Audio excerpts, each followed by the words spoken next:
Without objection, the chair is authorized to declare the committee in recess at any point. Pursuant to House Deposition Authority Regulation 10, the chair announces the committee's approval to release the deposition material presented during this hearing. Good afternoon. In our hearings over the previous weeks, the Select Committee has laid out the details of a multi-part pressure campaign driven by the former president aimed at overturning the results of the 2020 presidential election and blocking the transfer of power. We've shown that this effort was based on a lie that the election was stolen, tainted by widespread fraud, Donald Trump's big lie. In the weeks ahead, the committee will hold additional hearings about how Donald Trump summoned a mob of his supporters to Washington, spurred them to march on the Capitol, and failed to take meaningful action to quell the violence as it was unfolding on January 6th. However, in recent days, the Select Committee has obtained new information dealing with what was going on in the White House on January 6th and in the days prior. Specific detailed information about what the former president and his top aides were doing and saying in those critical hours. Firsthand details of what transpired in the office of the White House Chief of Staff, just steps from the Oval Office as the threats of violence became clear, and indeed, violence ultimately descended on the Capitol in the attack on American democracy. It's important that the American people hear that information immediately. That's why, in consultation with the Vice Chair, I've recalled the committee for today's hearing. As you've seen and heard in our earlier hearings, the Select Committee has developed a massive body of evidence thanks to the many hundreds of witnesses who have voluntarily provided information relevant to our investigation. It hasn't always been easy to get that information because the same people who drove the former president's pressure campaign to overturn the election are now trying to cover up the truth about January 6th. But thanks to the courage of certain individuals, the truth won't be buried. The American people won't be left in the dark. Our witness today, Ms. Cassidy Hutchinson, has embodied that courage. I won't get into a lot of detail about Ms. Hutchinson's testimony will show. I'll allow her words to speak for themselves, and I hope everyone at home will listen very closely. First, I'll recognize our distinguished Vice Chair, Ms. Cheney of Wyoming, for any opening statements she'd care to offer. Thank you very much, Mr. Chairman. In our first 5 hearings, the committee has heard from a significant number of Republicans, including former Trump administration Justice Department officials, Trump campaign officials, several members of President Trump's White House staff, a prominent conservative judge, and several others. Today's witness, Ms. Cassidy Hutchinson, is another Republican and another former member of President Trump's White House staff. Certain of us in the House of Representatives recall that Ms. Hutchinson once worked for House Republican Whip Steve Scalise, but she is also a familiar face on Capitol Hill because she held a prominent role in the White House Legislative Affairs Office and later was the principal aide to President Trump's Chief of Staff, Mark Meadows. Ms. Hutchinson has spent considerable time up here on Capitol Hill representing the Trump administration, and we welcome her back. Up until now, our hearings have each been organized to address specific elements of President Trump's plan to overturn the 2020 election. Today, we are departing somewhat from that model because Ms. Hutchinson's testimony touches on several important and cross-cutting topics that are relevant to each of our future hearings.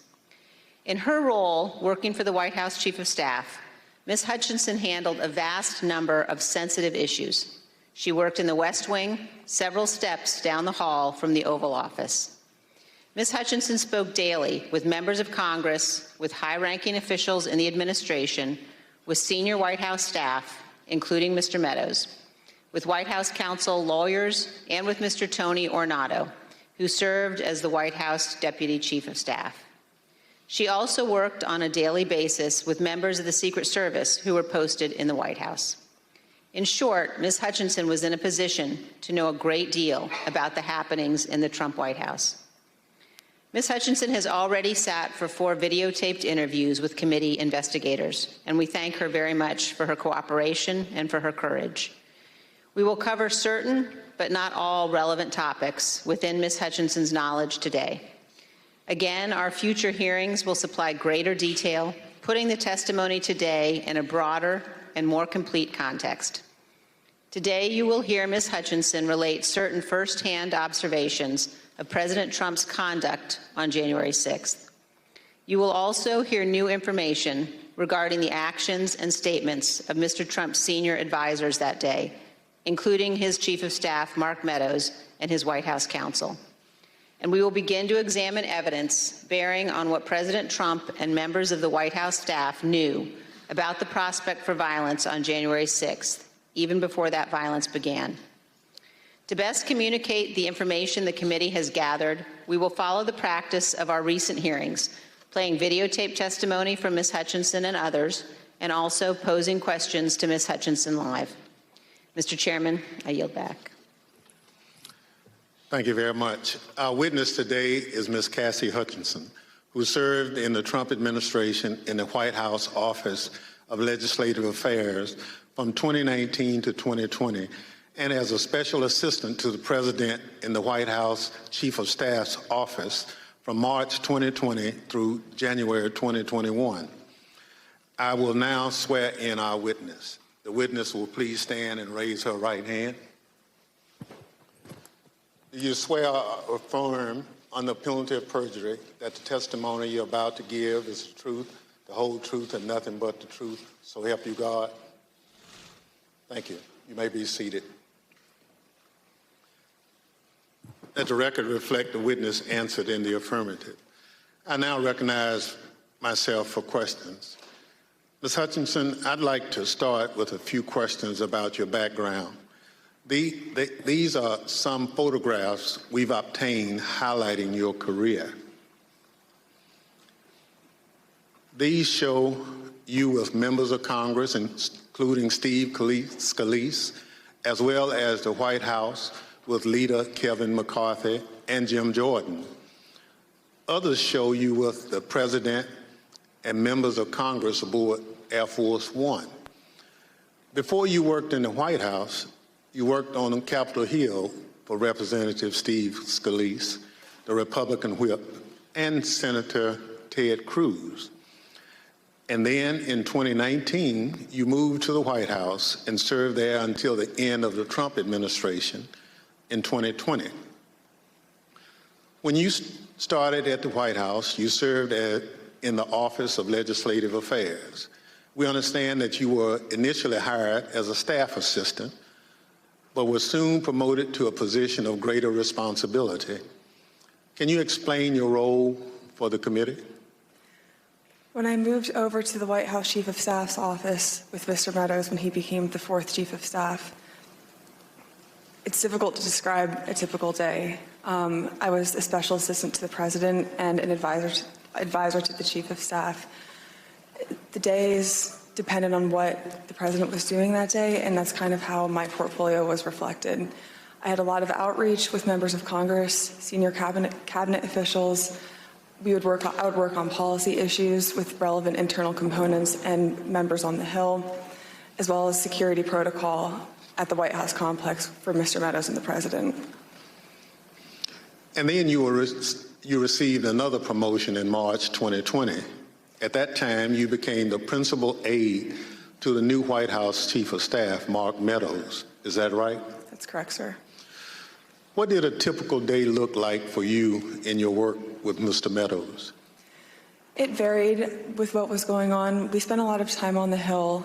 I spent time on the Hill independently, too, as I was his liaison for Capitol Hill. We did a lot of presidential travel engagements, but mostly I was there to serve what the Chief of Staff needed, and a lot of times what the Chief of Staff needed was a reflection of what the President's schedule is detailed to do that day. So is it fair to say that you spoke regularly in your position both with members of Congress and with senior members of the Trump administration? That's correct. That's a fair assessment, sir. And would you say that in your work with Mr. Meadows, you are typically in contact with him and others in the White House throughout the day? That's correct, sir. Mr. Meadows and I were in contact almost pretty much throughout every day, consistently. Although so much of grave importance happens in the West Wing of the White House, it's quite a small building. Above me on the screen, you can see a map of the first floor of the West Wing of the White House. On the right, you can see the President's Oval Office. On the left, the Chief of Staff's office suite.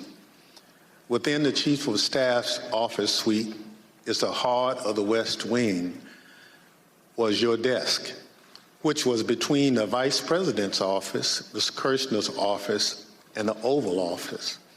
Ms. Hutchinson, is this an accurate depiction of where you were located? It's accurate. It's a lot smaller than it looks. Absolutely. Ms. Hutchinson, this is a photo that shows the short distance between your office and the President's Oval Office. And it only takes 5 to 10 seconds or so to walk down the hall from your office to the Oval Office. Is that right? That's correct. Thank you. Pursuant to the Section 5C8 of House Resolution 503, the chair recognizes gentlewoman from Wyoming, Ms. Cheney, for questions. Thank you very much, Mr. Chairman. Mr. Chairman, we will begin today with an exchange that first provided Ms. Hutchinson a tangible sense of the ongoing planning for the events of January 6th. On January 2nd, 4 days before the attack on our Capitol, President Trump's lead lawyer, Mr. Giuliani, was meeting with White House Chief of Staff Mark Meadows and others. Ms. Hutchinson, do you remember Mr. Giuliani meeting with Mr. Meadows on January 2nd, 2021? I do. He met with Mr. Meadows in the evening of January 2nd, 2021. And we understand that you walked Mr. Giuliani out of the White House that night, and he talked to you about January 6th. What do you remember him saying? As Mr. Giuliani and I were walking to his vehicles that evening, he looked at me and said something to the effect of, "Cass, are you excited for the 6th? It's going to be a great day." I remember looking at him and saying, "Rudy, could you explain what's happening on the 6th?" He had responded something to the effect of, "We're going to the Capitol. It's going to be great. The president's going to be there. He's going to look powerful. He's going to be with the members. He's going to be with the senators. Talk to the chief about it. Talk to the chief about it. He knows about it." And did you go back then up to the West Wing and tell Mr. Meadows about your conversation with Mr. Giuliani? I did. After Mr. Giuliani had left the campus that evening, I went back up to our office and I found Mr. Meadows in his office on the couch. He was scrolling through his phone. I remember leaning against the doorway and saying, "I had an interesting conversation with Rudy, Mark. Sounds like we're going to go to the Capitol." He didn't look up from his phone and said something to the effect of, "There's a lot going on, Cass, but I don't know. Things might get real, real bad on January 6th. Ms. Hutchinson, Mr. Meadows is engaged in litigation with the committee to try to avoid testifying here. What was your reaction when he said to you things might get real, real bad? In the days before January 2nd, I was apprehensive about the 6th. I had heard general plans for a rally. I had heard tentative movements to potentially go to the Capitol. But when hearing Rudy's take on January 6th and then Mark's response, that evening was the first moment that I remember feeling scared and nervous for what could happen on January 6th. And I had a deeper concern for what was happening with the planning aspects of it. Thank you, Ms. Hutchinson. Today, we're going to be focusing primarily on the events of January 5th and 6th at the White House. But to begin and to frame the discussion, I want to talk about a conversation that you had with Mr. John Ratcliffe. the Director of National Intelligence, and you had this conversation in December of 2020. Mr. Ratcliffe was nominated by President Trump to oversee U.S. intelligence, our U.S. intelligence community, and before his appointment, Mr. Ratcliffe was a Republican member of Congress. As you will see on this clip, Director Ratcliffe's comments in December of 2020 were prescient. My understanding was Director Ratcliffe didn't want much to do with the post-election period. Director Ratcliffe felt that it wasn't something that the White House should be pursuing. It felt it was dangerous for the president's legacy. He had expressed to me that he was concerned that it could spiral out of control and potentially be dangerous, either for our democracy or the way that things were going for the 6th. When you say it wasn't something the White House should be pursuing, what's the it?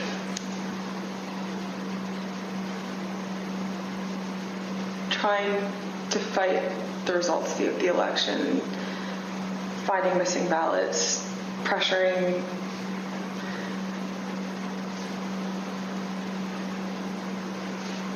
filing lawsuits in certain states where there didn't seem to be significant evidence, and reaching out to state legislatures about that. So pretty much the way that the White House is handling the post-election period, he felt that there could be dangerous repercussions in terms of precedent set for elections, for our democracy, for the 6th. He was hoping that we would concede. So, Ms. Hutchinson, now we're going to turn to certain information that was available before January 4th and what the Trump administration and the president knew about the potential for violence before January 6th. On the screen, you will see an email received by Acting Deputy Attorney General Donahue on January 4th from the National Security Division of the Department of Justice. Mr. Donahue testified in our hearings last week. The email identifies apparent planning by those coming to Washington on January 6th to, quote, occupy federal buildings, and discussions of, quote, invading the Capitol building. Here's what Mr. Donahue said to us. And we knew that if you have tens of thousands of very upset people showing up in Washington, D.C., that there was potential for violence. The U.S. Secret Service was looking at similar information and watching the planned demonstrations. In fact, their intelligence division sent several emails to White House personnel, like Deputy Chief of Staff Tony Ornato and the head of the President's Protective Detail, Robert Engel, including certain materials listing events like those on the screen. The White House continued to receive updates about planned demonstrations, including information regarding the Proud Boys organizing and planning to attend events on January 6th. Although Ms. Hutchinson has no detailed knowledge of any planning involving the Proud Boys for January 6th, she did note this. I recall hearing the word Oath Keeper and hearing the word Proud Boys closer to the planning of the January 6th rally when Mr. Giuliani would be around. On January 3rd, the Capitol Police issued a special event assessment. In that document, the Capitol Police noted that the Proud Boys and other groups planned to be in Washington, D.C. on January 6th and indicated that, quote, unlike previous post-election protests, the targets of the pro-Trump supporters are not necessarily the counter-protesters as they were previously, but rather Congress itself is the target on the 6th.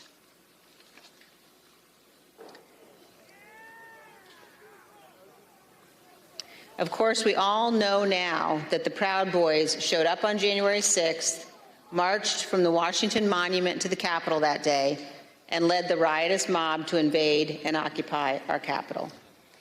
Ms. Hutchinson, I want to play you a clip of one of our meetings when you described a call on January 4th that you received from National Security Advisor Robert O'Brien on the same topic, potential violence on January 6th? I received a call from Robert O'Brien, the National Security Advisor.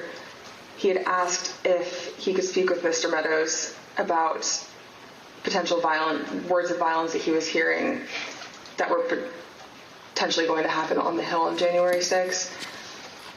I had asked if he had connected with Tony Ornato because Tony Ornato had a conversation with him, with Mark, about that topic. Robert had said, I'll talk to Tony, and then I don't know if Robert ever connected with Mark about the issue. Ms. Hutchinson, can you describe for us Mr. Ornato's responsibilities as Deputy Chief of Staff?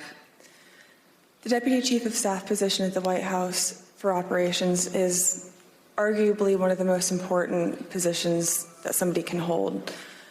They're in charge of all security protocol for the campus and all presidential protectees, primarily the president and the first family, but anything that requires security for any individual that has presidential protection, so the Chief of Staff or the National Security Advisor, as well as the Vice President's team too.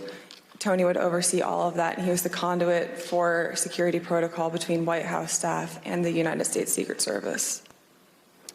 Thank you. And you also described a brief meeting between Mr. Ornato and Mr. Meadows on the potential for violence.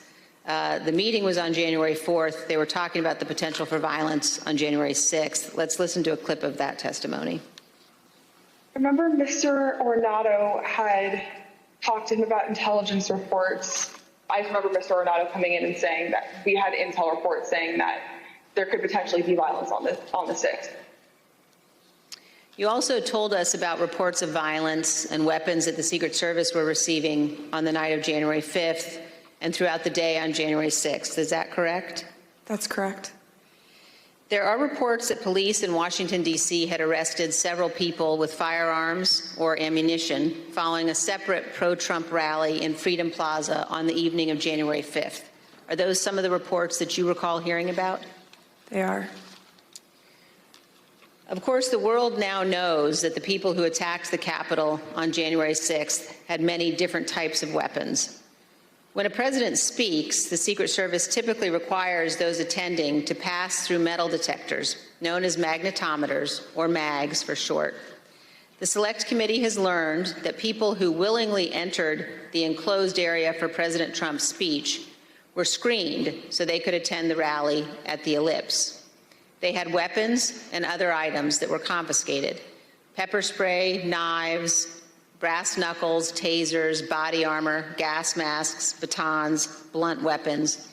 And those were just from the people who chose to go through the security for the president's event on the Ellipse, not the several thousand members of the crowd who refused to go through the MAGs and watched from the lawn near the Washington Monument. The Select Committee has learned about reports from outside the magnetometers and has obtained police radio transmissions identifying individuals with firearms, including AR-15s, near the Ellipse on the morning of January 6th. Let's listen. There's an individual in a tree. He's going to be a white male, about 6 feet tall, tin build, brown cowboy boots. He's got blue jeans and a blue jean jacket, and underneath the blue jean jacket, the complainants both saw a stock of an AR-15. He's going to be with a group of individuals, about five to eight other individuals. Two of the individuals in that group at the base of the tree, near the porta potties, were wearing green fatigues, green olive drab style fatigues, about 5'8", 5'9", skinny white males, brown cowboy boots. They had Glock-style pistols in their waistband. 8736 with the message that subject, weapon on his right hip. After that, he's in the tree. Motor 1, make sure PPD knows they have an elevated threat in the tree south side of Constitution Avenue. Look for the Don't Tread on Me flag, American flag face mask, cowboy boots, weapon on the right side hip.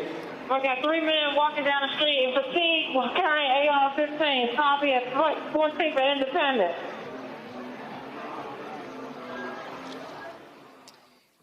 AR-15s at 14th and Independence. As you saw in those emails, the first report that we showed, we now know was sent in the 8 o'clock hour on January 6th. This talked about people in the crowd wearing ballistic helmets and body armor, carrying radio equipment and military-grade backpacks. The second report we showed you on the screen was sent by the Secret Service in the 11 a.m. hour, and it addressed reports of a man with a rifle near the ellipse. Ms. Hutchinson, in prior testimony, you described for us a meeting in the White House around 10 a.m. in the morning of January 6th, involving Chief of Staff Meadows and Tony Ornato. Were you in that meeting? I was. Let's listen to your testimony about that meeting, and then we'll have some questions. I think the last time we talked, you mentioned that some of the weapons that people had at the rally included flagpoles, oversized sticks or flagpoles, bear spray. Is there anything else that you recall hearing about that the people who would gather on the ellipse had? I recall Tony and I having a conversation with Mark probably around 10 a.m., 10:15 a.m., where I remember Tony mentioning knives, guns in the form of pistols and rifles, bear spray, body armor, spears, and flagpoles. Spears were one item, flagpoles were one item, and then Tony had relayed to me something to the effect of, and these effing people are fastening spears onto the ends of flagpoles. Ms. Hutchinson, here's a clip of your testimony regarding Mr. Meadows' response to learning that the rally attendees were armed that day. What was Mark's reaction, Mr. Meadows' reaction to this list of weapons that people had in the crowd? When Tony and I went in to talk to Mark that morning, Mark was sitting on his couch and on his phone, which was something typical. And I remember Tony just got right into it. I was like, sorry, I just want to let you know, and had informed him, like, this is how many people we have outside the mags right now. These are the weapons that we're known to have. It's possible he listed more weapons off that I just don't recall.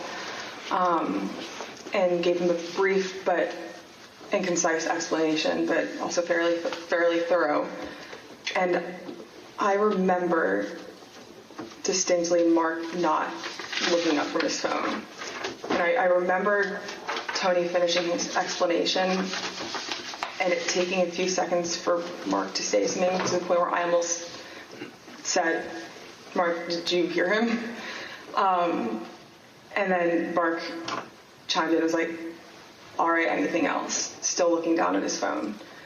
And Tony looked at me and I looked at Tony, and Tony said, no, sir, do you have any questions? I was like, what are you hearing? And I looked at Tony and I was like, sir, he just told you about what was happening down at the rally. And he was like, yeah, I know. And then he looked up and said, have you talked to the president? And Tony said, yes, sir, he's aware too. He said, all right, good. He asked Tony if Tony had informed the president. Yes. And Tony said, yes, he had.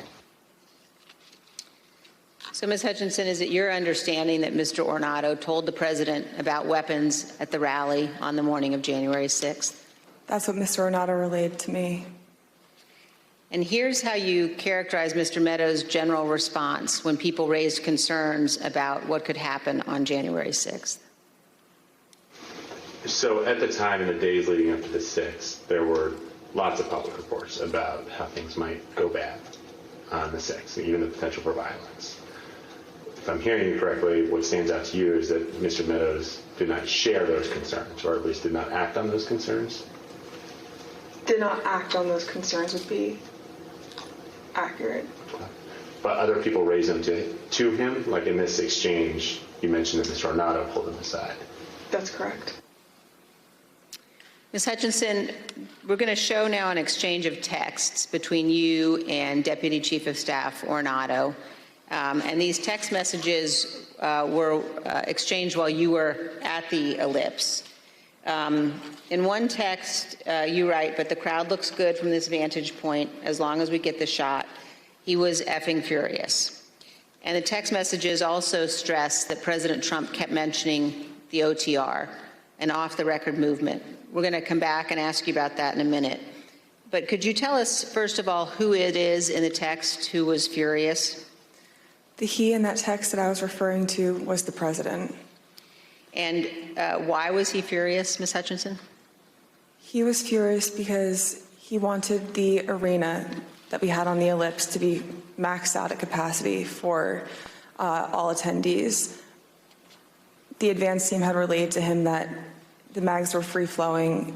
Everybody who wanted to come in had already come in, but he still was angry about the extra space and wanted more people to come in. And did you go to the rally in the presidential motorcade? I was there, yes, in the motorcade. And were you backstage with the president and other members of his staff and family? I was. And you told us, Ms. Hutchinson, about particular comments that you heard while you were in the tent area. When we were in the offstage announce area tent behind the stage, he was very concerned about the shot, meaning the photograph that we would get, because the rally space wasn't full. One of the reasons, which I've previously stated, was because he wanted it to be full and for people to not feel excluded because they'd come far to watch him at the rally. And he felt the mags were at fault for not letting everybody in. But another leading reason, and likely the primary reason, is because he wanted it full and he was angry that we weren't letting people through the mags with weapons, what the Secret Service deemed as weapons and our weapons.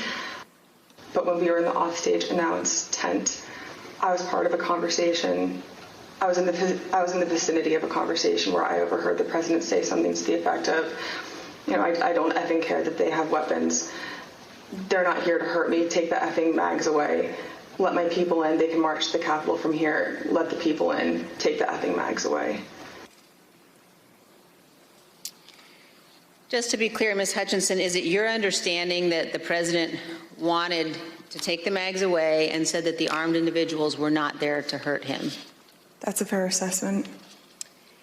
The issue wasn't with the amount of space available in the official rally area only, but instead that people did not want to have to go through the mags.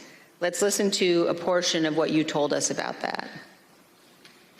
In this particular instance, it wasn't the capacity of our space, it was the mags and the people that didn't want to come through. And that's what Tony had been trying to relay to him that morning. It's not the issues that we encountered on the campaign. We have enough space, or they don't want to come in right now. They have weapons that they don't want confiscated by the Secret Service, and they're fine on the mall. They can see you on the mall, and they want to march straight to the Capitol from the mall. The president apparently wanted all attendees inside the official rally space and repeatedly said, quote, "They're not here to hurt me." And just to be clear, so he was told again in that conversation, or was he told again in that conversation, that people couldn't come through the mags because they had weapons? Correct. And that people, and his response was to say they can march to the Capitol from the Ellipse. Something to the effect of, take the effing mags away. They're not here to hurt me. Let them in. Let my people in. They can march to the Capitol after the rally's over. They can march from the Ellipse. Take the effing mags away.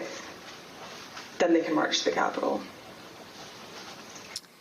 Ms. Hutchinson, what we saw when those clips were playing were photos provided by the National Archives showing the president in the offstage tent before his speech on the Ellipse. You were in some of those photos as well. And I just want to confirm that that is when you heard the president say the people with weapons weren't there to hurt him and that he wanted the Secret Service to remove the magnetometers. That's correct. In the photos that you displayed, we were standing towards the front of the tent with the TVs, really close to where he would walk out to go onto the stage. These conversations happened 2 to 3 minutes before he took the stage that morning. Let's reflect on that for a moment. President Trump was aware that a number of the individuals in the crowd had weapons and were wearing body armor. And here's what President Trump instructed the crowd to do. We're going to walk down, and I'll be there with you. We're going to walk down. We're going to walk down anyone you want, but I think right here we're going to walk down to the Capitol. And the crowd, as we know, did proceed to the Capitol. It soon became apparent to the Secret Service, including the Secret Service teams in the crowd, along with White House staff, that security at the Capitol would not be sufficient. I've had 2 or 3 phone conversations with Mr. Ornato when we were at the Ellipse, and then I had 4 men on Mr. Meadows' detail with me in between those individuals and then a few other bodies on the ground, just the Secret Service doing advance. They were getting notifications through their radios, and Mr. Ornato in one phone conversation had called me and said, make sure the chief knows that they're getting close to the Capitol. It's, they're having trouble stacking bodies. And Ms. Hutchinson, when you said they were having trouble stacking bodies, did you mean that law enforcement at the Capitol needed more people to defend the Capitol from the rioters? It was becoming clear to us and to the Secret Service that Capitol Police officers were getting overrun at the security barricades outside of the Capitol building, and they were short people to defend the building against the rioters. And you mentioned that Mr. Ornato was conveying this to you because he wanted you to tell Mr. Meadows. So did you tell Mr. Meadows that people were getting closer to the Capitol and that Capitol Police was having difficulty? After I had the conversation with Mr. Meadows, after I had the conversation with Mr. Ornato, I went to have the discussion with Mr. Meadows. He was in a secure vehicle at the time making a call. So when I had gone over to the car, I went to open the door to let him know, and he had immediately shut it. I don't know who he was speaking with. It wasn't something that he regularly did, especially when I would go over to give him information. So I was a bit taken aback, but I didn't think much of it, and thinking that I would be able to have the conversation with him a few moments later. And were you able to have that conversation a few moments later? Probably about 20 to 25 minutes later. There was another period in between where he shut the door again, and then when he finally got out of the vehicle, we had the conversation. But at that point, there was a backlog of information that he should have been made aware of. And so you opened the door to the control car, and Mr. Meadows pulled it shut? That's correct. And he did that 2 times? That's correct. And when you finally were able to give Mr. Meadows the information about the violence at the Capitol, what was his reaction?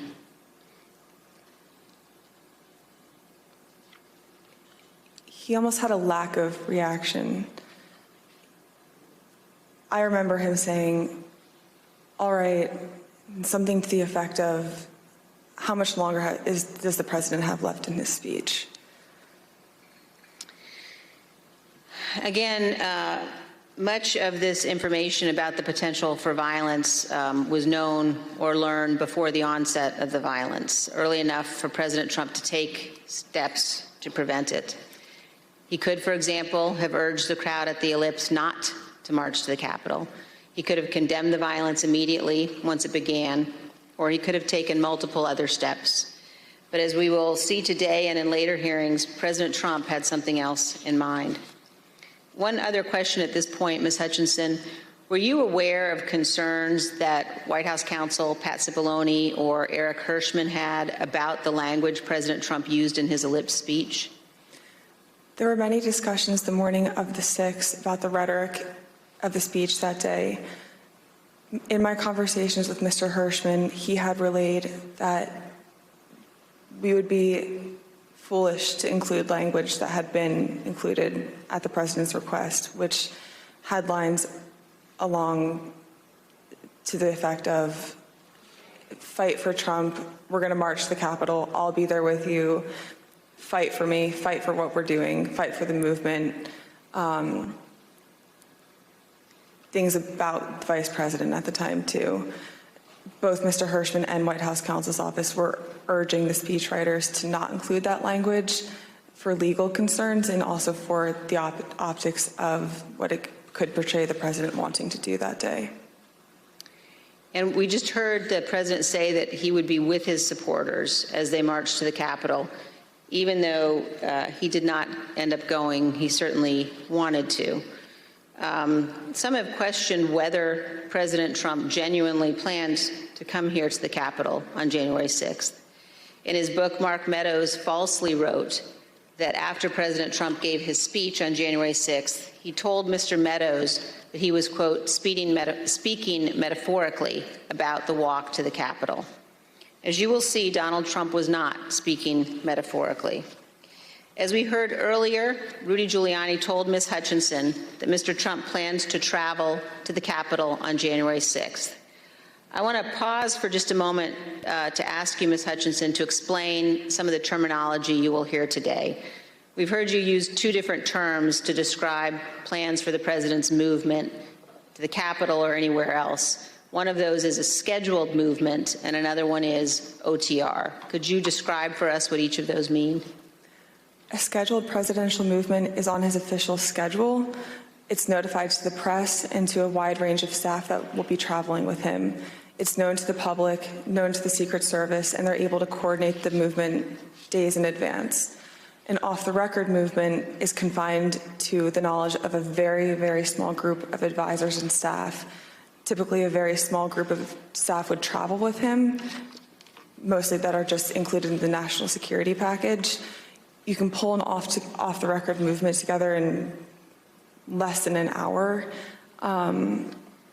It's a way to kind of circumvent having to release it to the press, if that's the goal of it, or to not have to have as many security parameters put in place ahead of time to make the movement happen. Thank you. And let's turn back now to the president's plans to travel to the Capitol on January 6th. We know that White House counsel Pat Cipollone was concerned about the legal implications of such a trip, and he agreed with the Secret Service that it shouldn't happen.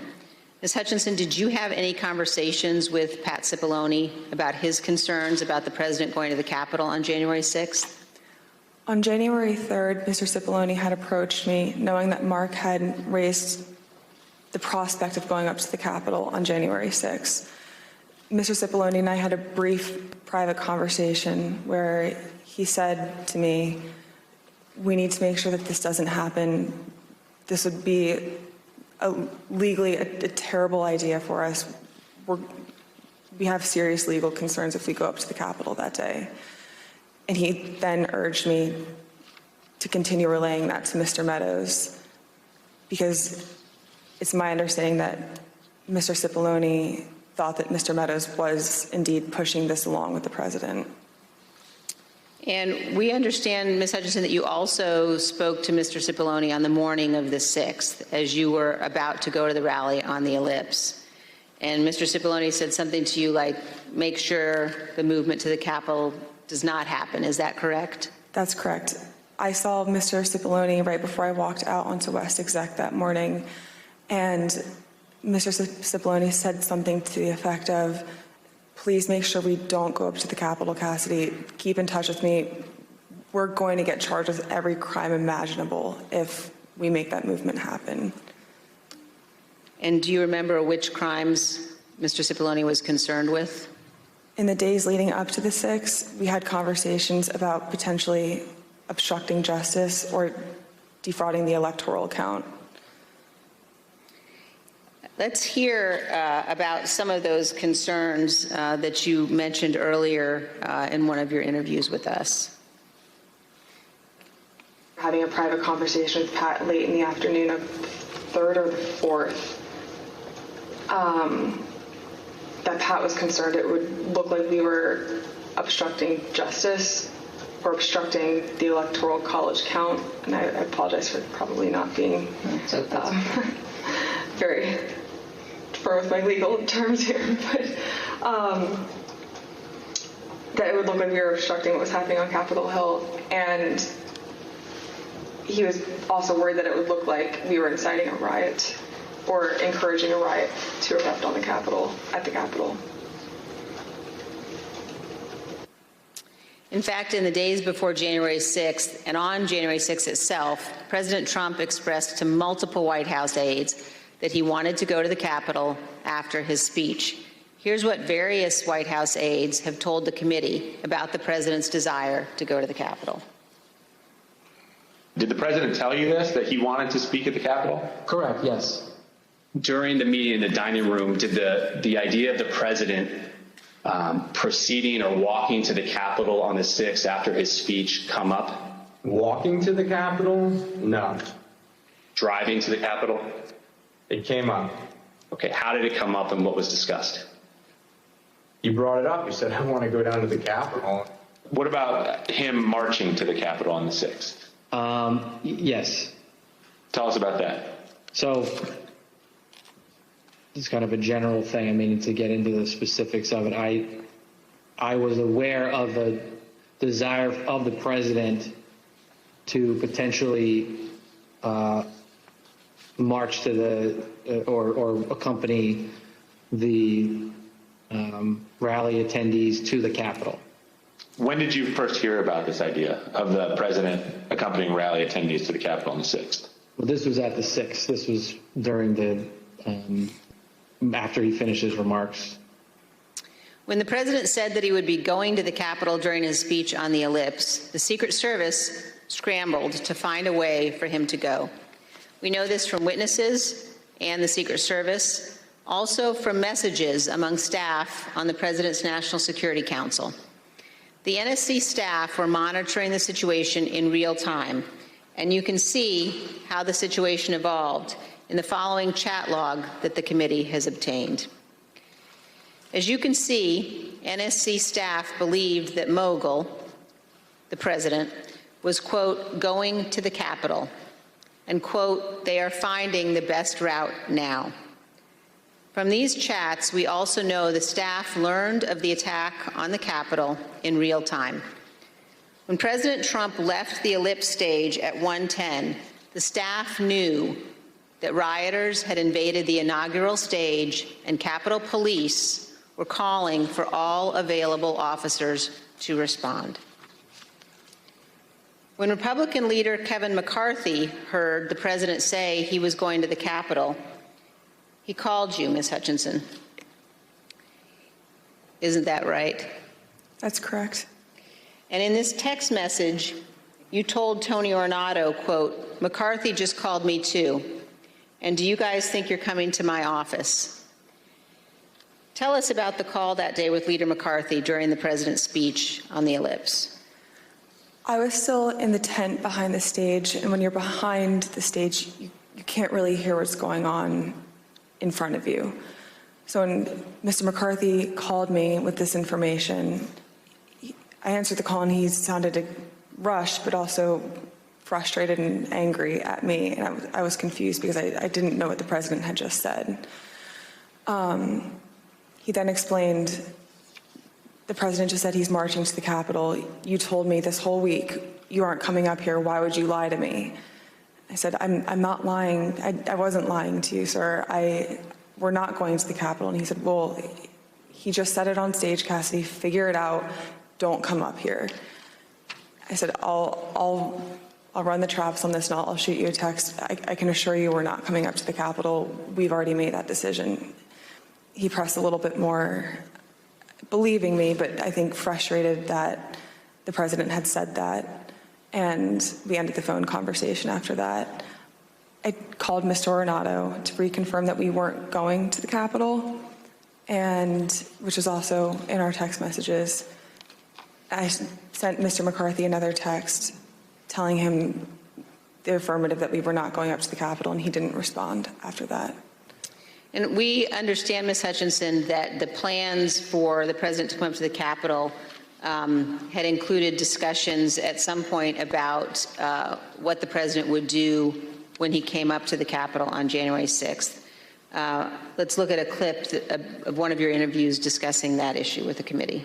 When you were talking about a scheduled movement, did anyone say what the president wanted to do when he got here? No. Not that I can specifically remember. I remember hearing a few different ideas discussed between Mark and Scott Perry, Mark and Rudy Giuliani. I don't know which conversations were elevated to the president. I don't know what he personally wanted to do when he went up to the Capitol that day. You know, I know that there were discussions about him having another speech outside of the Capitol before going in. I know that there was a conversation about him going into the House chamber at one point. As we've all just heard, in the days leading up to January 6th, on the day of the speech, both before and during and after the rally speech, President Trump was pushing his staff to arrange for him to come up here to the Capitol during the electoral vote count. Let's turn now to what happened in the president's vehicle when the Secret Service told him he would not be going to the Capitol after his speech. First, here is the president's motorcade leaving the ellipse after his speech on January 6th.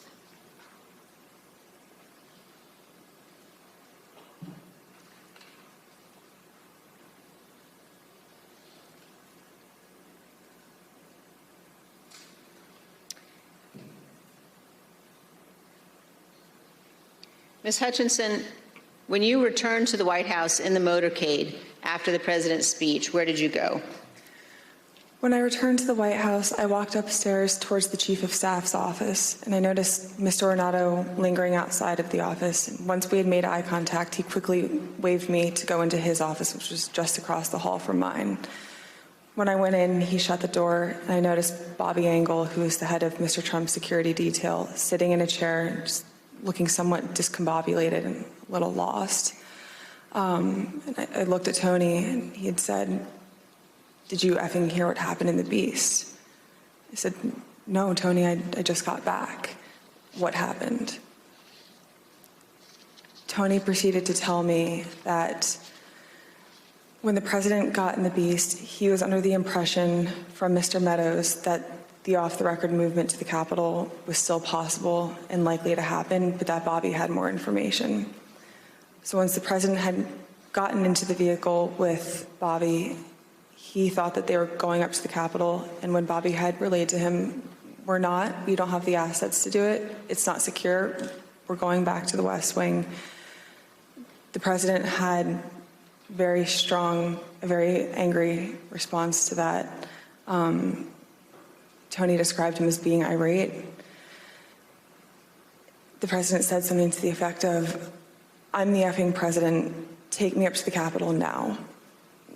To which Bobby responded, "Sir, we have to go back to the West Wing." The president reached up towards the front of the vehicle to grab at the steering wheel.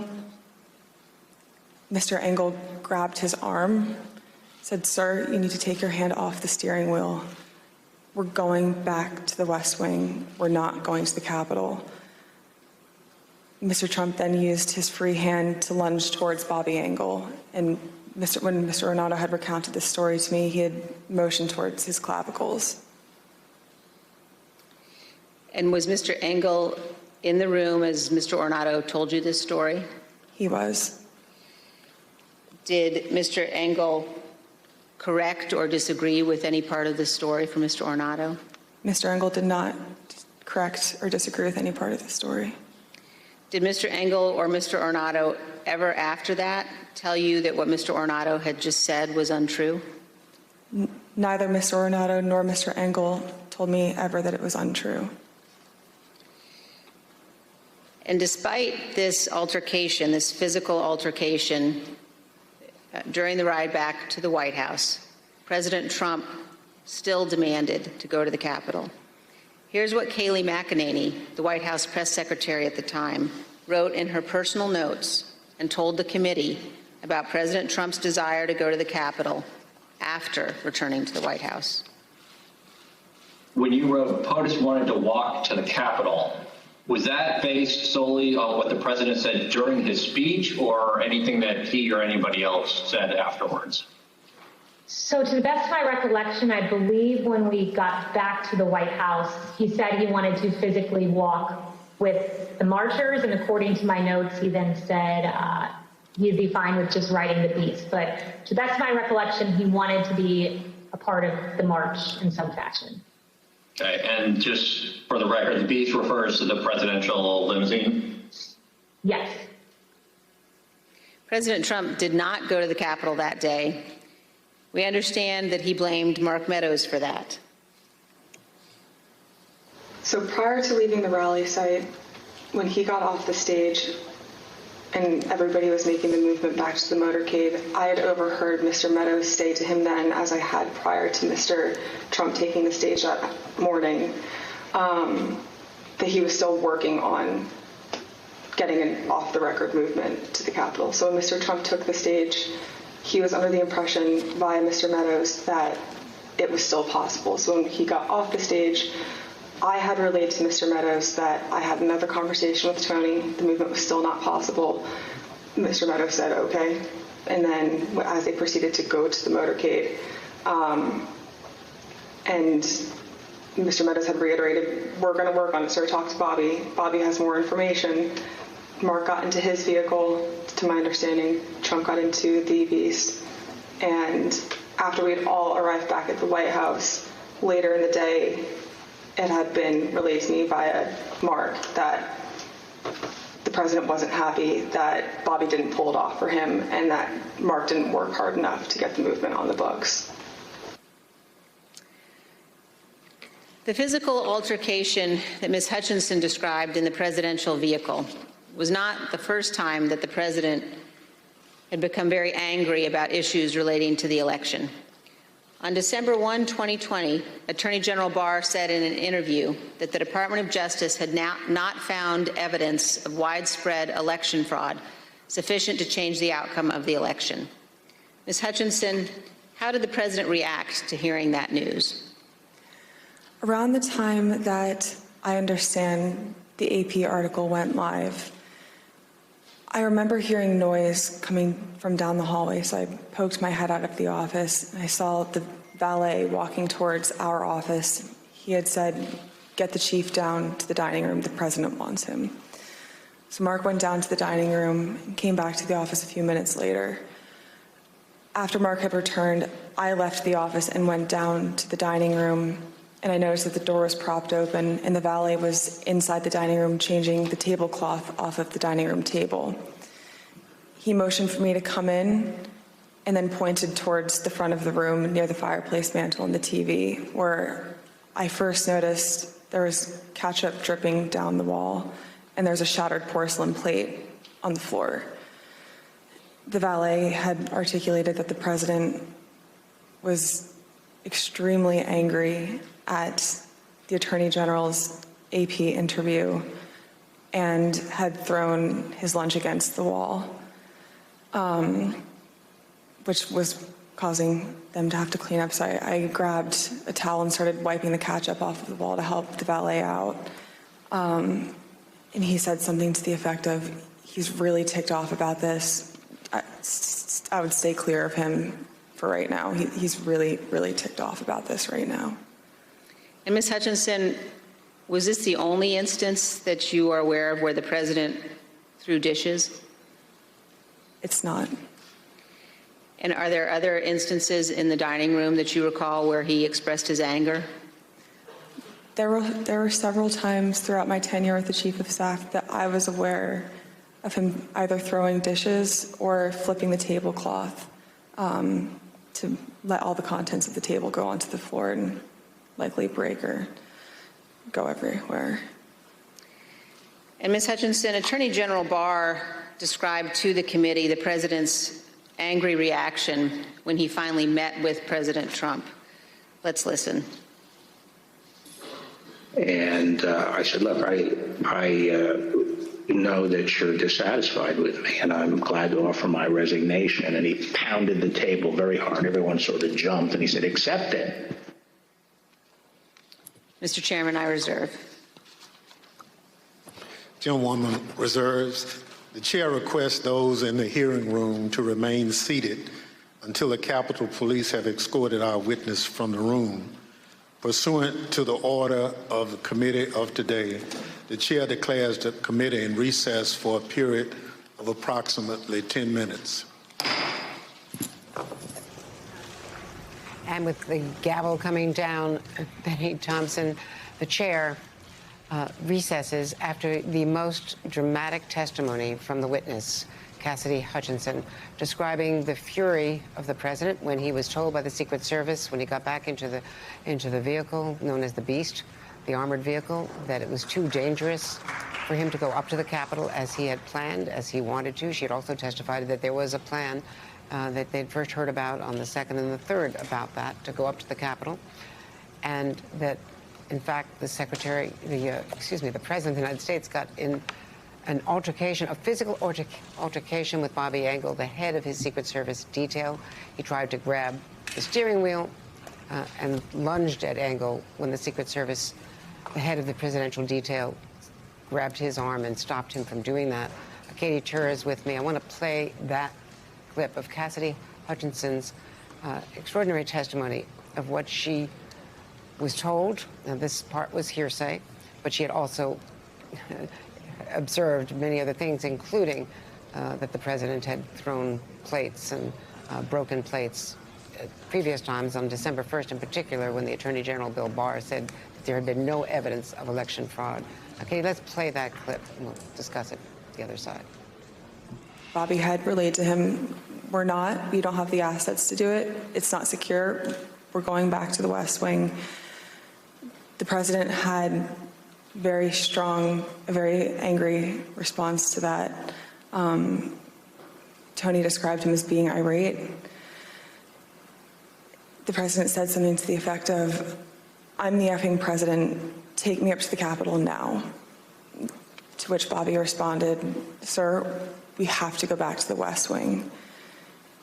The president reached up towards the front of the vehicle to grab at the steering wheel. Mr. Engel grabbed his arm, said, "Sir, you need to take your hand off the steering wheel. We're going back to the West Wing. We're not going to the Capitol." Mr. Trump then used his free hand to lunge towards Bobby Engel. And when Mr. Renato had recounted this story to me, he had motioned towards his clavicles. He tried to grab the steering wheel. He motioned toward his clavicle. Donald Trump knew, Andrea, that the crowd at the Ellipse at the rally was carrying weapons. He was told that they were armed. He said, "Take down the magnetometers. They're not here to hurt me." He wanted, according to this testimony, to go to the Capitol. He thought he was going to the Capitol. And when he was not going to the Capitol, he tried to force the car to take him to the Capitol. And let me just reiterate, he knew they were armed. And he said, "They're not here to hurt me." Our panel is back with us. Chuck Rosenberg, Joyce Vance, and Frank Figliuzzi. Chuck, I just want to get your reaction. I have a bunch of them, Katie. I was thinking about, believe it or not, John F. Kennedy's 1961 inaugural address, which I think is one of the most eloquent speeches ever delivered by an American president, in which he said, among other things, "Civility is not a sign of weakness," a lesson apparently lost on our former president, who strikes me as a remarkably indecent, vile, and uncivil man. To your more substantive point, Katie, we now know from the testimony today, although the committee apparently knew it well before us, that the Deputy Chief of Staff to the President had told the President specifically that people at the rally were armed. They carried all sorts of weapons, body armor, and helmets, and that the President understood, to the extent he can understand anything, that they were not there to harm him. So the question, I think, is an open one. Who did he believe they were there to harm? Because he is the one who urged them on to the Capitol, knowing how they were dressed and knowing the weapons that they carried. It's really a rather remarkable day of testimony, perhaps not new to the committee, but new to many of us. And Katie, I also wanted to bring up the fact for you and Joyce Vance and Frank Figliuzzi and Chuck, that the White House counsel, Pat Cipollone, who has refused to testify, and they have been, as you know, Liz Cheney publicly calling him out and saying last week, we really think he has an obligation to testify, had said personally to this witness, Cassie Hutchinson, that it was a bad idea to go up to the Capitol. This was a few days earlier, and that it could open up all sorts of legal issues for the president, for us, he said, of obstruction of justice, obstruction of the electoral count, inciting to riot. Katie? It is remarkable. And, you know, it just goes to show you what we've heard over and over again during these hearings, that Donald Trump was told the election wasn't stolen. He was told there was no fraud. He was told that he lost. He was told that the crowd that showed up to support him at the Ellipse was armed. He knew that they were going to the Capitol. He wanted to go to the Capitol as well. He knew this was all going to happen. He knew. They're saying it over and over again. He knew, and it wasn't just him. It was Mark Meadows as well. So I wonder how Mark Meadows is going to respond to this. Pat Cipollone, as you just mentioned, the panel has been very clear. They want to hear from Pat Cipollone. Please come in and talk to us. You can corroborate so much of this. I mean, in this circumstance, so far, Pat Cipollone looks pretty good. Looks like the person who said over and over again, this is not okay. We are going to get in trouble. There are legal problems here. I do wonder if Cassidy Hutchinson's testimony will make Pat Cipollone rethink his position. I know he's tried to assert executive privilege. Joyce, what do you think? Well, Hutchinson's testimony puts all of these people in play. One unusual feature of these congressional hearings is that, unlike in a court of law, there's no cross-examination. We hear her side of the story. She's an awfully good witness. She appears to be telling the truth. She doesn't appear to be overplaying her hand in any way. If anything, she's a little bit hesitant sometimes as the story comes out, and that makes it all the more important for people like Meadows and like Pat Cipollone to tell their full story. We also have two members of the Secret Service here, Anthony Ornato, Tony Ornato, who she speaks about, you will recall, was an active duty Secret Service agent when he came over and took a political job in the White House. Very unusual. The last I checked, he had gone back to the Secret Service. His testimony and the head of Trump's detail in what would be an enormously unusual move for the Secret Service. I think that they'd be very hesitant to testify about one of their protectees, but in a situation where you have a crime, where you have an assault being committed, it almost becomes incumbent upon them to testify. And Frank Figliuzzi, I want to also bring you in here because there was John Ratcliffe, the director of national intelligence, saying it was a terrible idea to go up to the Hill. So he was advised, the White House was advised, certainly Meadows was advised by John Ratcliffe, who is certainly a Trump loyalist, a very conservative member of Congress, had difficulty getting confirmed to DNI. So he was the acting DNI. You also had more testimony from others in the White House telling them that it was bad to go up, and they played the police radio saying that there was a man with a rifle, for instance, just blocks from where the president on the Ellipse was speaking. And he, before his speech on the Ellipse that morning, according to her own eyewitness testimony, was furious, using the F word, that they would not take down the magnetometers. Again, then saying, when it was pointed out that they were armed, and there was plenty of evidence in real time that those people were armed. They didn't want to go through magnetometers. They had all kinds of weaponry. Tony Ornato told them that. And he's saying, I don't care, I want these mags down. He wanted more people in the Ellipse. He was really eager for the largest possible crowd. Frank, all of this, adding firsthand testimony by her, by Cassie Hutchinson, to his intent, or what you could say is his intent, to be part of that crowd on the Hill. Yeah, Andrea, look, remarkably significant testimony here, even with potential legal significance. The insertion of the DNI into this, even more significant because presumably he's the person with the 30,000-foot view of all the intel that's being gathered. He's saying this is a really bad idea. But look, let me make a distinction between being held liable or someone asserting you're guilty because of your passive inaction, right? We've heard before the president watched TV while January 6th was playing out. He was passive. He failed to act. He failed to stop it. Today, we heard something even more significant, which was that he actively took steps to make things happen. What do I mean by that? After being told there's weapons in the crowd, sir. We've got all kinds of reports of people in trees with AR-15s. The police are telling us the Capitol has been breached. He wants to go. He wants to go, even though everyone's telling him you're not going. And now we also have Meadows, the chief of staff, in a very negative light here. Cassidy Hutchinson saying, and on two occasions, He slams the door to his limo on her, which he says is highly unusual, as she's trying to tell him how bad this is getting. He does not want to hear it. When he's sitting on his couch on his phone and she goes in to say, we've got concerns about violence on January 6th, he barely looks up, if ever, from his phone. Have you told the president? Yeah, good. He doesn't want to hear it. So it's not only active conduct by Trump versus inactive now, but we've got Meadows being put at the center of this, not wanting to hear it. It all begs the question, how much was this planned? Who planned it?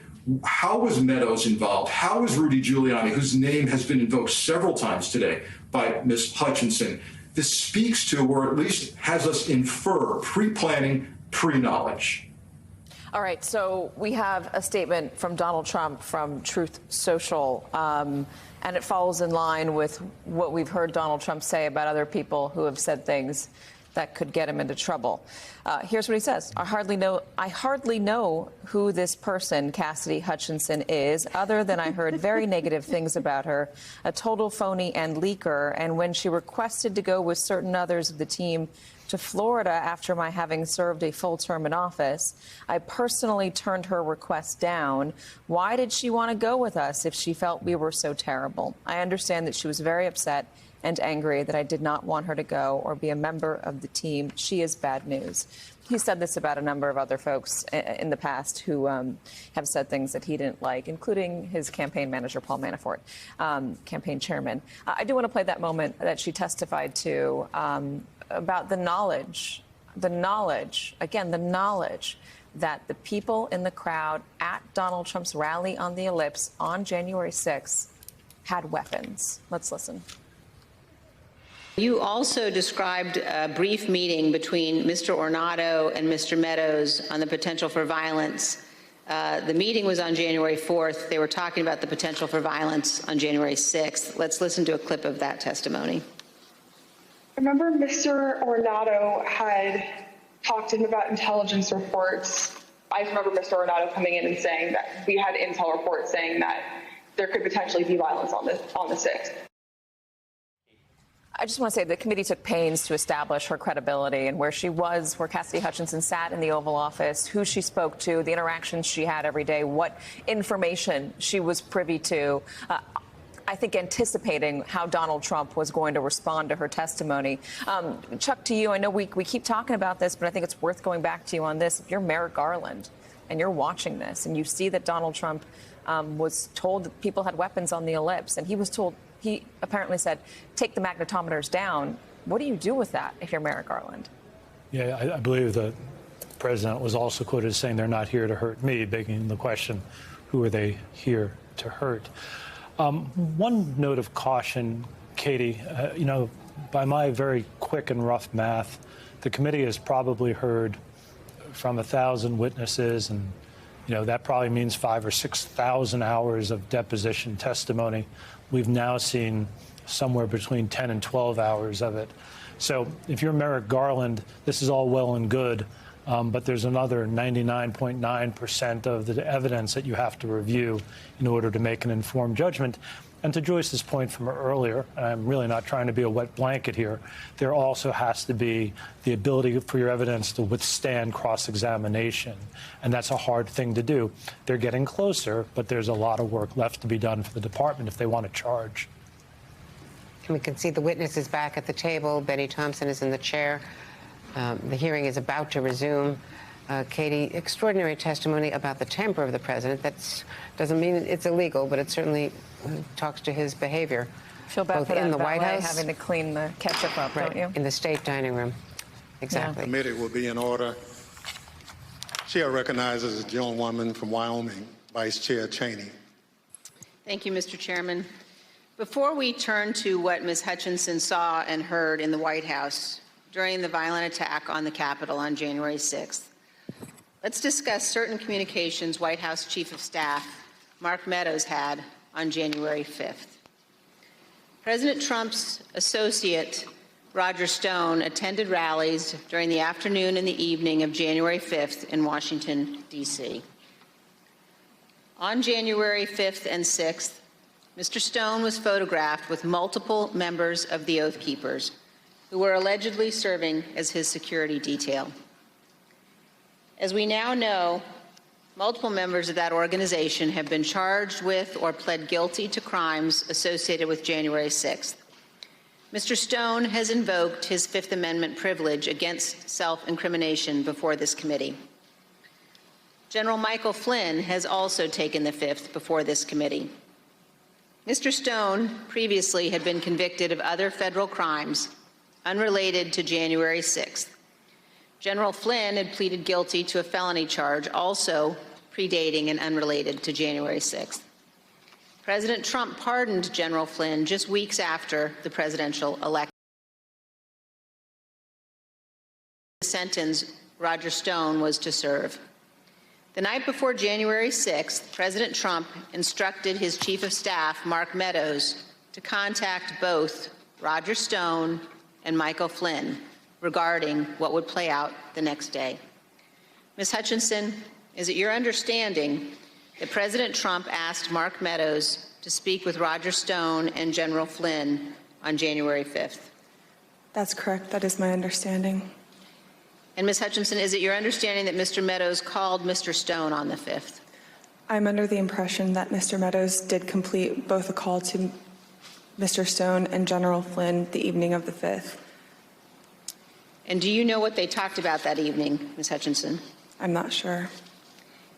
Is it your understanding that Mr. Giuliani, Mr. Eastman, and others had set up what has been called, quote, a war room at the Willard Hotel on the night of the 5th? I was aware of that the night of the 5th. And do you know if Mr. Meadows ever intended to go to the Willard Hotel on the night of the 5th? Mr. Meadows had a conversation with me where he wanted me to work with Secret Service on a movement from the White House to the Willard Hotel so he could attend the meeting or meetings with Mr. Giuliani and his associates in the war room. And what was your view as to whether or not Mr. Meadows should go to the Willard that night? I had made it clear to Mr. Meadows that I didn't believe it was a smart idea for him to go to the Willard Hotel that night. I wasn't sure everything that was going on at the Willard Hotel, although I knew enough about what Mr. Giuliani and his associates were pushing during this period. I didn't think that it was something appropriate for the White House Chief of Staff to attend or to consider involvement in. I made that clear to Mr. Meadows.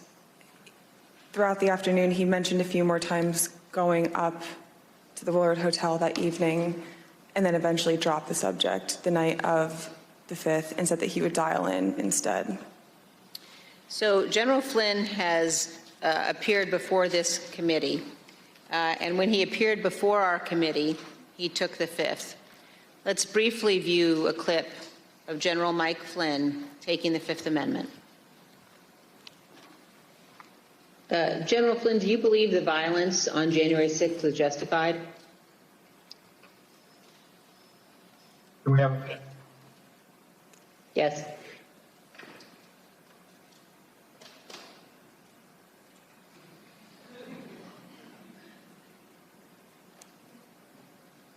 All right, we're back. Congressman Cheney, could you repeat the question, please? Yes. General Flynn, do you believe the violence on January 6th was justified? Is that, can I get a clarification? Is that a moral question or are you asking a legal question? I'm asking both.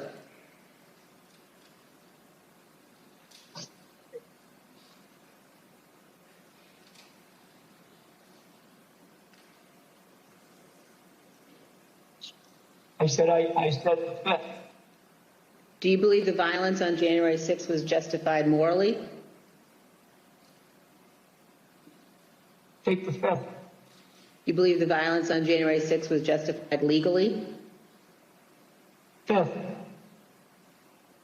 General Flynn, do you believe in the peaceful transition of power in the United States of America? The 5th. Let's move on now to January 6th and the conduct of Donald Trump and Mark Meadows during the attack on the Capitol. Ms. Hutchinson, I'd like now for us to listen to a description your description of what transpired in the West Wing during the attack. For context, in this clip, you described the time frame starting at about 2 p.m. So I remember Mark being alone in his office for quite some time, and I know we've spoken about Ben Williamson going in at one point, and I don't personally remember Ben going in. I don't doubt that he had gone in, but I remember him being alone in his office for most of the afternoon, around 2 o'clock to 2:05. Around 2 o'clock to 2:05, we were watching the TV, and I could see that the rioters were getting closer and closer to the Capitol. Mark still hadn't popped out of his office or said anything about it. So that's when I went into his office. I saw that he was sitting on his couch, on his cell phone. Same as the morning where he was just kind of scrolling and typing. I said, "Hey, are you watching the TV, Chief?" Because his TV was small, and you can see it, but I didn't know if he was really paying attention. I said, "Are you watching the TV, Chief?" And he was like, "Yeah." I said, "The rioters are getting really close. Have you talked to the president?" He said, "No, he wants to be alone right now." Still looking at his phone. So I start to get frustrated because I sort of felt like I was watching this is not a great comparison, but a bad car accident that was about to happen where you can't stop it, but you want to be able to do something. And I remember thinking in that moment, Mark needs to snap out of this, and I don't know how to snap him out of this, but he needs to care. And I just remember I blurted out, I said, "Mark, do you know where Jim's at right now?" And he looked up at me at that point and said, "Jim?" And I said, "Mark, he was on the floor a little while ago giving a floor speech. Did you listen?" He said, "Yeah, it was real good. Did you like it?" And I said, "Yeah. Do you know where he's at right now?" And he said, "No, I haven't heard from him." And I said, "You might want to check in with him, Mark." And I remember pointing at the TV, and I said, "The rioters are getting close. They might get in." And he looked at me and said something to the effect of, "All right, I'll give him a call." Not long after the rioters broke into the Capitol, you described what happened with White House counsel Pat Cipollone.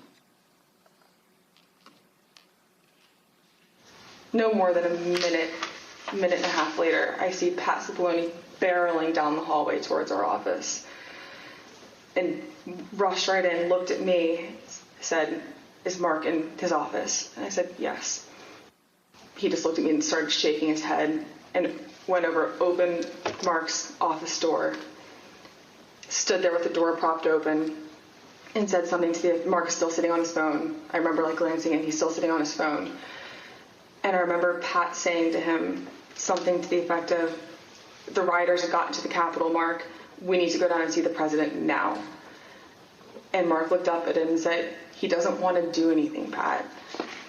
And Pat said something to the effect of, and very clearly had said this to Mark, something to the effect of, "Mark, something needs to be done or people are going to die and the blood's going to be on your effing hands.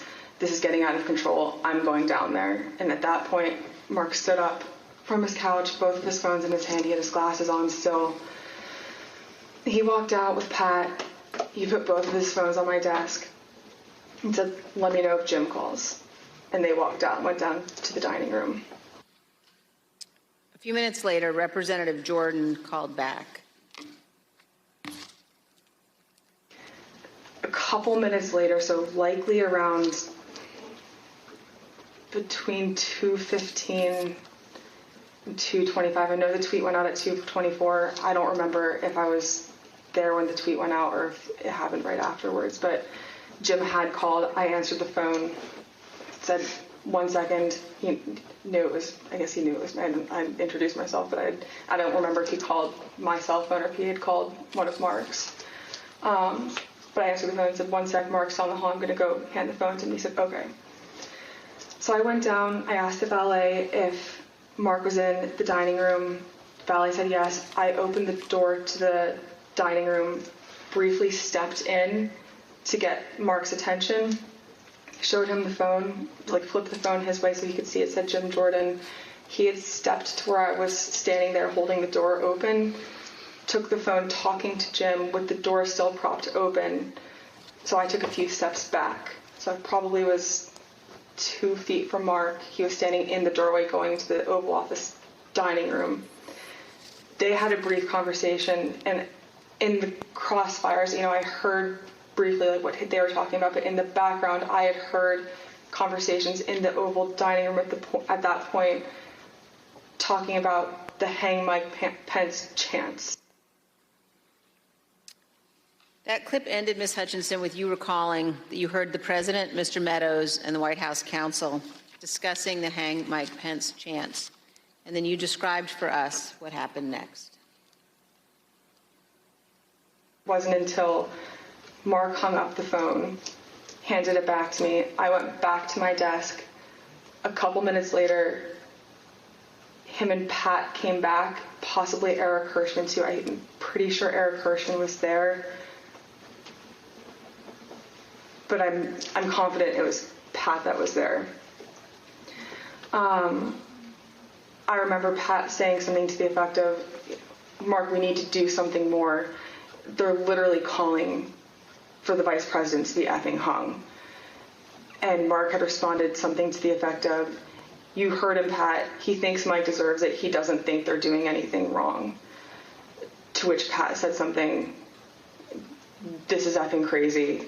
We need to be doing something more. Briefly stepped into Mark's office. And when Mark had said something, to the effect of, he doesn't think they're doing anything wrong, knowing what I had heard briefly in the dining room, coupled with Pat discussing the hang Mike Pence chants in the lobby of our office, and then Mark's response, I understood there to be the rioters in the Capitol that were chanting for the vice president to be hung. Let me pause here on this point. As rioters chanted hang Mike Pence, the President of the United States, Donald Trump, said that, quote, Mike deserves it, and that those rioters were not doing anything wrong. This is a sentiment that he has expressed at other times as well. In an interview with ABC News correspondent Jonathan Karl, President Trump was asked about the supporters chanting hang Mike Pence last year. Instead of condemning them, the former president defended them.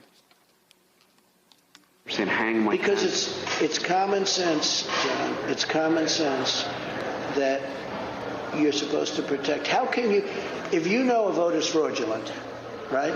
Yeah. How can you pass on a fraudulent vote to Congress?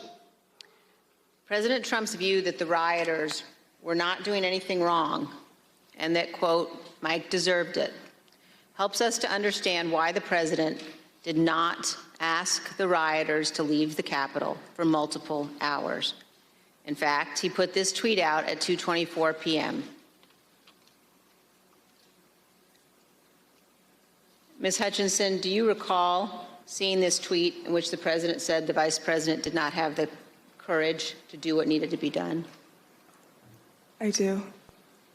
And Ms. Hutchinson, what was your reaction when you saw this tweet? As a staffer that worked to always represent the administration to the best of my ability and to showcase the good things that he had done for the country, I remember feeling frustrated, disappointed, and really, it felt personal. I was really sad. As an American, I was disgusted. It was unpatriotic. It was un-American. We were watching the Capitol building get defaced over a lie. And it was something that was really hard in that moment to digest, knowing what I'd been hearing down the hall in the conversations that were happening, seeing that tweet come up and knowing what was happening on the Hill. And it's something that I still struggle to work through the emotions of that. Ms. Hutchinson, we have also spoken to multiple other White House staff about their reaction to Donald Trump's 224 tweet, condemning Mike Pence for not having the courage to refuse to count electoral votes, an act that would have been illegal. Matthew Pottinger, a former Marine intelligence officer who served in the White House for 4 years, including as Deputy National Security Advisor, was in the vicinity of the Oval Office at various points throughout the day. When he saw that tweet, he immediately decided to resign his position. Let's watch him describe his reaction to the president's tweet. One of my staff brought me a printout of a tweet by the president. And the tweet said something to the effect that Mike Pence, the vice president, didn't have the courage to do what should have been done. I read that tweet and made a decision at that moment to resign. That's where I knew that I was leaving that day once I read that tweet. Ultimately, members of the White House staff, Sarah Matthews, cabinet members Secretary Chao and Secretary DeVos resigned as well. Here is Secretary DeVos's resignation letter. As you can see, in resigning on January 6th, Secretary DeVos said to the president, quote, "There's no mistaking the impact your rhetoric had on the situation, and it is the inflection point for me." Let's also look at Secretary Chao's resignation statement. When Secretary Chao resigned, she spoke of the January 6th attack, and she said, quote, "As I am sure is the case with many of you, this has deeply troubled me in a way I simply cannot set aside." Ms. Hutchinson, in our prior interviews, we've asked you about what the president's advisors were urging him to do during the attack. You've described roughly 3 different camps of thought inside the White House that day. Can you tell us about those? There was a group of individuals that were strongly urging him to take immediate and swift action. I would classify the White House counsel's office, Mr. Hirschman, Ms. Ivanka Trump in that category of really working to get him to take action and pleading with him to take action. There was a more neutral group where advisors were trying to toe the line, knowing that Mr. Trump didn't necessarily want to take immediate action and condemn the riots, but knowing something needed to be done. And then there was the last group, which was deflect and blame. Let's blame Antifa. These aren't our people. It's my understanding that Mr. Meadows was in the deflect and blame category, but he did end up taking a more neutral route, knowing that there were several advisors in the president's circle urging him to take more action, which I think was reflected in the rhetoric released later that day in the videos. You told us that the White House counsel's office was in the camp encouraging the president to tell the rioters to stop the attack and to leave the Capitol. Let's listen. White House counsel's office wanted there to be a strong statement out to condemn the rioters. I'm confident in that. Now let's look at just one example of what some senior advisors to the president were urging. Ms. Hutchinson, could you look at the exhibit that we're showing on the screen now? Have you seen this note before? That's a note that I wrote at the direction of the Chief of Staff on January 6th, likely around 3 o'clock. And it's written on a Chief of Staff note card, but that's your handwriting, Ms. Hutchinson? That's my handwriting. And why did you write this note? The Chief of Staff was in a meeting with Eric Hirschman and potentially Mr. Philbin, and they had rushed out of the office fairly quickly. Mark had handed me the note card with one of his pens and started dictating a statement for the president to potentially put out. And, no, I'm sorry, go ahead. That's okay. There were 2 phrases on there, one illegal and then one without proper authority. The illegal phrase was the one that Mr. Meadows had dictated to me, Mr. Hirschman had chimed in and said, also put without legal authority. There should have been a slash between the two phrases. It was an or if the president had opted to put one of those statements out. Evidently, he didn't. Later that afternoon, Mark came back from the Oval Dining Room and put the palm card on my desk with illegally crossed out, but said we didn't need to take further action on that statement. So, to your knowledge, this statement was never issued? It was, to my knowledge, it was never issued. And Ms. Hutchinson, did you understand that Ivanka Trump wanted her father to send people home? That's my understanding, yes. Let's play a clip of you addressing that issue. I remember her saying at various points, you know, she wanted her dad to send them home. She wanted her dad to tell them to go home peacefully, and she wanted to include language that he necessarily wasn't on board with at the time. You will hear more about this at our later hearings, but we have evidence of many others imploring Donald Trump and Mark Meadows to take action. Here is some of that evidence, text messages sent to Mark Meadows during the attack. This is a text message at 2:32 from Laura Ingraham. Hey, Mark, the president needs to tell people in the Capitol to go home. In the next message, this is hurting all of us. And then he's destroying his legacy and playing into every stereotype. We lose all credibility against the BLM Antifa crowd if things go south. The president's son, Don Jr., also urgently contacted Mark Meadows. At 2:53, he wrote, he's got to condemn this shit ASAP. The Capitol Police tweet is not enough. As you will see, these are just two of the numerous examples of Trump supporters and allies urging the president to tell his supporters to leave the Capitol. It would not have been hard for the president to simply walk down to the briefing room a few feet down the hall from the Oval Office. As Norah O'Donnell noted during an interview with House Republican leader Kevin McCarthy, where Leader McCarthy said he believed the attack was un-American. I want to quickly bring in Kevin McCarthy, the House Minority Leader. Leader McCarthy, do you condemn this violence? I completely condemn the violence in the Capitol.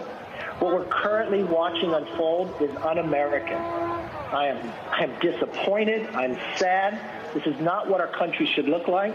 This is not who we are. This is not the First Amendment. This has to stop, and this has to stop now.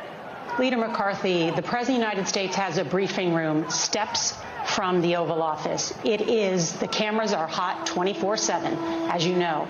Why hasn't he walked down and said that now?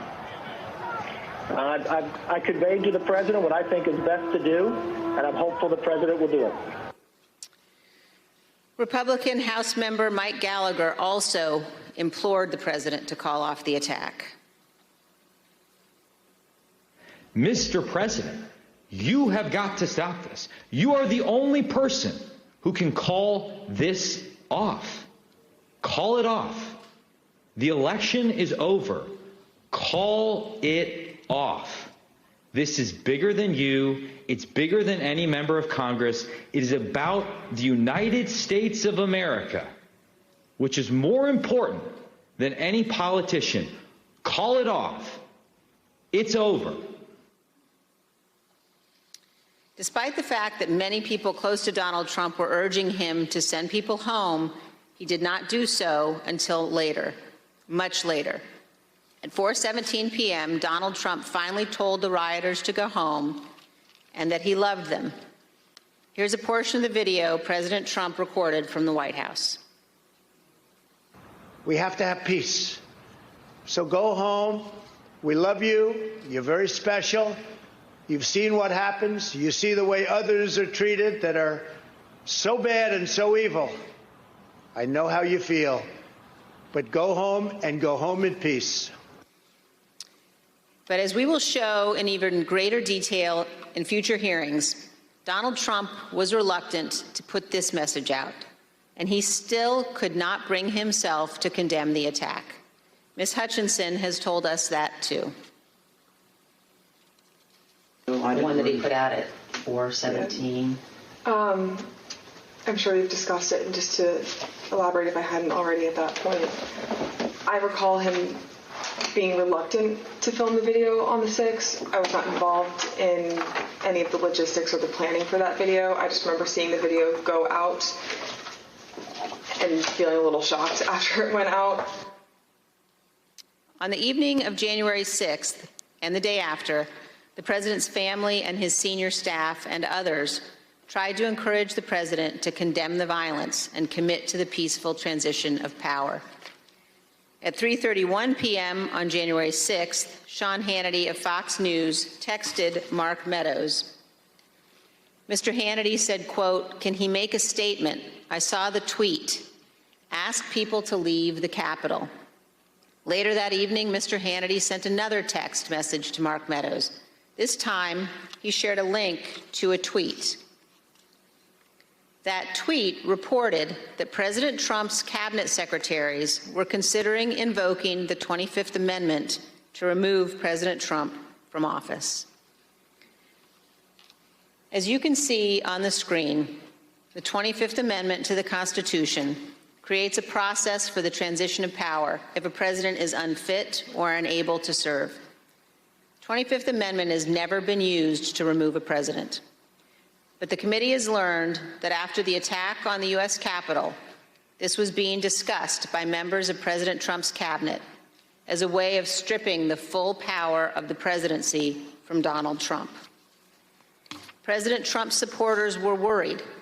In addition to the tweet that he sent Mark Meadows after the attack, Sean Hannity apparently spoke with President Trump and warned him about what could happen.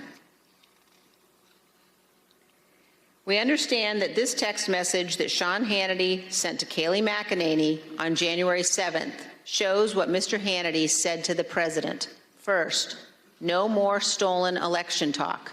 Second, impeachment and 25th Amendment are real. Many people will quit. Ms. Hutchinson, you told us that you were hearing about discussions related to the 25th Amendment. Here's part of what you said. Mr. Pompeo reached out to have the conversation with Mr. Meadows in case he hadn't heard the discussions amongst cabinet secretaries. And from what I understand, it was more of a, this is what I'm hearing. I want you to be aware of it. But I also think it's worth putting on your radar because you are the chief of staff. You're technically the boss of all the cabinet secretaries. And, you know, if conversations progress, you should be ready to take action on this. Like, I'm concerned for you and your positioning with this. You know, reach out to me if you have any questions or, like, I can be helpful with you at all. Inside the White House, the president's advisors, including members of his family, wanted him to deliver a speech to the country. Deputy White House counsel Pat Philbin prepared the first draft of what would be the president's remarks on national healing, delivered via pre-taped video on January 7th. When he arrived at the White House on the 7th, Mr. Philbin believed that more needed to be said, so he sat down and started writing. He shared the draft with Pat Cipollone, who also believed the president needed to say more. Mr. Cipollone agreed with the content, as did Eric Hirschman, who reviewed the draft. The committee has learned that the president did not agree with the substance as drafted and resisted giving a speech at all. Ms. Hutchinson, do you recall discussions about the president's speech on January 7th? I do. Let's listen, Ms. Hutchinson, to what you told us about that and about the process of crafting those remarks. I learned from a conversation with Mark and overhearing between him and White House counsel and Eric Hirschman as well that Trump didn't necessarily think he needed to do anything more on the 7th than what he had already done on the 6th. When he was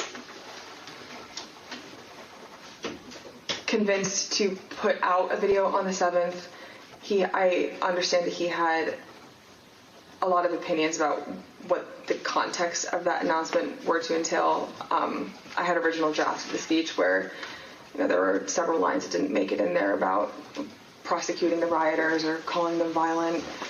He didn't want that in there. He wanted to put in there that he wanted to potentially pardon them. And this is just with the increased emphasis of his mindset at the time, which was he didn't think that they did anything wrong. The people who did something wrong that day, or the person who did something wrong that day, was Mike Pence by not standing with him.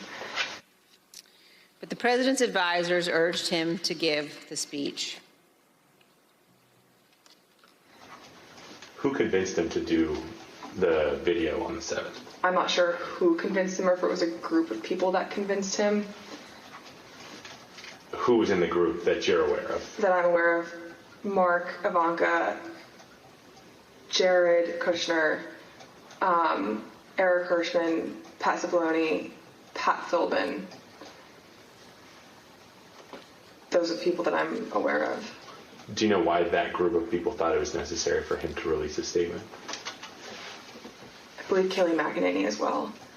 From what I understood at the time, and from what the reports were coming in, there's a large concern of the 25th Amendment potentially being invoked, and there were concerns about what would happen in the Senate if the 25th was invoked. So the primary reason that I had heard, other than, we did not do enough on the 6th, we need to get a stronger message out there and condemn this, otherwise this will be your legacy. The secondary reason to that was, think about what might happen in the final 15 days of your presidency if we don't do this. There's already talks about invoking the 25th Amendment. You need this as cover. The president ultimately delivered the remarks. Unlike many of his other speeches, he did not ad-lib much. He recited them without significant alteration, except one. Even then, on January 7th, 2021, the day after the attack on the U.S. Capitol, the president still could not bring himself to say, quote, "But this election is now over." One other point about the speech, Ms. Hutchinson. Did you hear that Mr. Trump at one point wanted to add language about pardoning those who took part in the January 6th riot? I did hear that, and I understand that Mr. Meadows was encouraging that language as well. Thank you. And here's what you told us previously about that. You said he was instructed not to include it. Who was instructing him not to include language about the pardon in that January 7th? I understood from White House counsel's office coming into our office that morning that they didn't think that it was a good idea to include that in the speech. That being Pat Cipollone? That's correct. And Eric Hirschman. Ms. Hutchinson, did Rudy Giuliani ever suggest that he was interested in receiving a presidential pardon related to January 6th? He did. Ms. Hutchinson, did White House Chief of Staff Mark Meadows ever indicate that he was interested in receiving a presidential pardon related to January 6th?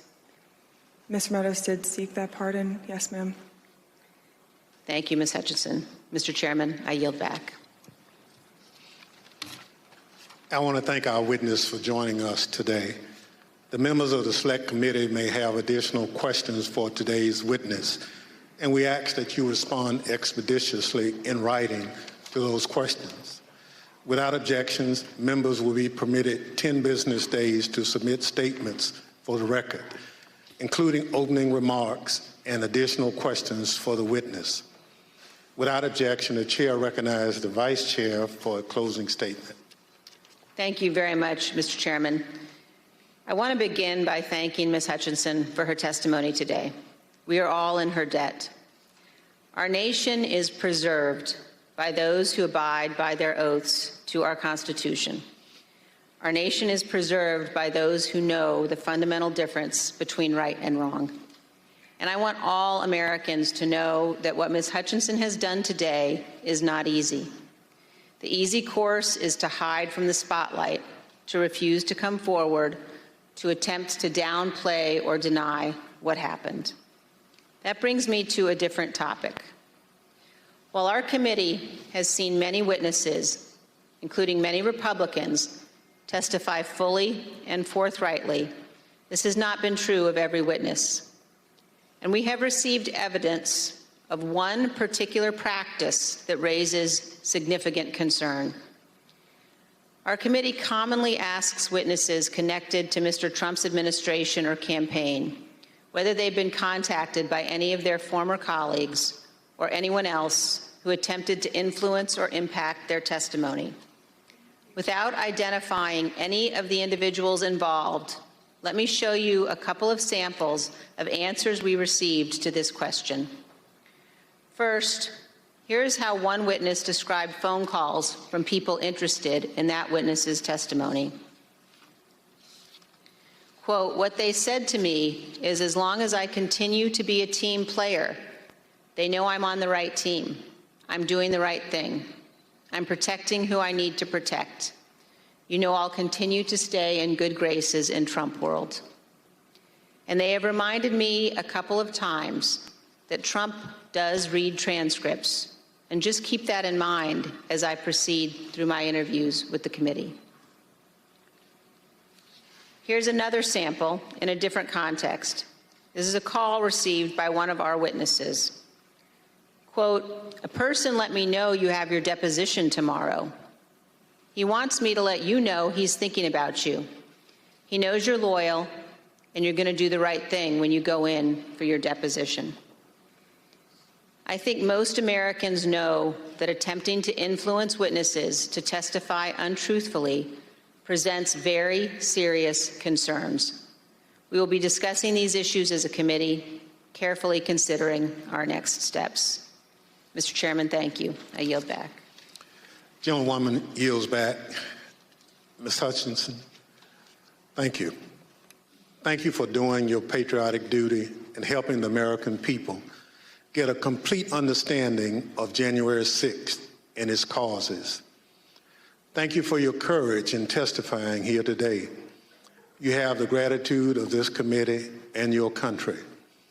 I know it wasn't easy to sit here today and answer these questions, but after hearing your testimony in all its candor and detail, I want to speak directly to the handful of witnesses who have been outliers in our investigation, the small number who have defied us outright, those whose memories have failed them again and again on the most important details, and to those who fear Donald Trump and his enablers. Because of this courageous woman and others like her, your attempt to hide the truth from the American people will fail. And to that group of witnesses, if you've heard this testimony today and suddenly you remember things you couldn't previously recall, or there are some details you'd like to clarify, or you discovered some courage you had hidden away somewhere, our doors remain open. The Select Committee will reconvene in the weeks ahead as we continue to lay out our findings to the American people. The chair requests those in the hearing room to remain seated until the Capitol Police have escorted the witness and members from the room. Without objection, the committee stands adjourned.